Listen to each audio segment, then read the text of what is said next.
Geoff, in your presentation you talked about the River Waveney Trust, about setting up the trust and the involvement of volunteers. What are your three key messages from your presentation? Well, I think the first is we've started our trust with volunteers. This is not common in the country. Most rivers trusts have started with an approach to science and habitat management, and we've started with the communities. It just happened to be that's what's happened. There was no real plan. It's been organic.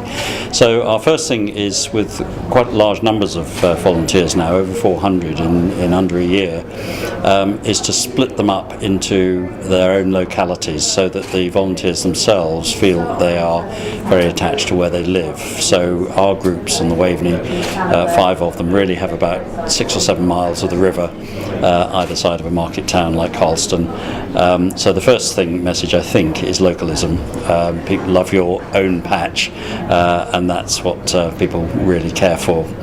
The second, I think, is really we need to explain and interpret these big complex messages coming from Environment Agency, DEFRA, even the Broads Authority, even the Wildlife Trusts, in good old-fashioned plain English. Take out the acronyms and explain to people. So in one sense the trust is just an interpreter, and we've produced our guide to the Waveney from source to the sea very much with that in mind. It's really to talk about things in very simple language. And the third message, I think, is to engage with people who already are very much in the river and working with the river, walkers, dog walkers, anglers, obviously, canoeists, all those people work in and around the river. And then we've got a message for them, which is how we need to deal with some of the issues, the diffuse pollution and some of the things coming out from the catchment plan.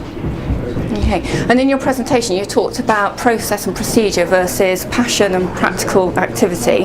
How do you propose getting people involved in the catchment plan, which is a process, but those volunteers have shown great passion? How are you going to engage them in that? It's a very good point. These 4 Ps are really a little bit of fun in a way, but it's my own observation that obviously government and all agents from Europe downwards produce vast planning and have huge processes involved. The way we have to do it, I think, again, is to work shoulder to shoulder with, particularly with the Environment Agency, which is a big bear of an organisation.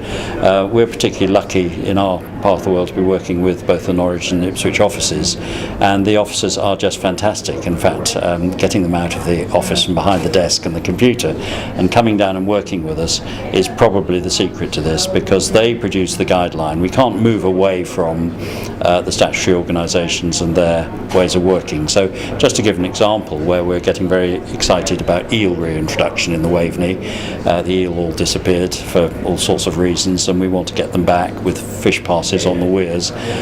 All of that has to be under a plan which is engineered and done for health and safety and all sorts of reasons with the Environment Agency, but we can actually put these passes, these things on the structures and then maintain them.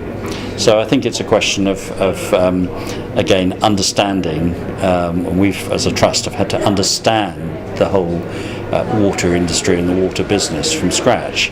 But I think we're beginning to understand it, and I think that's the engagement now through the very good people who do work on the river itself.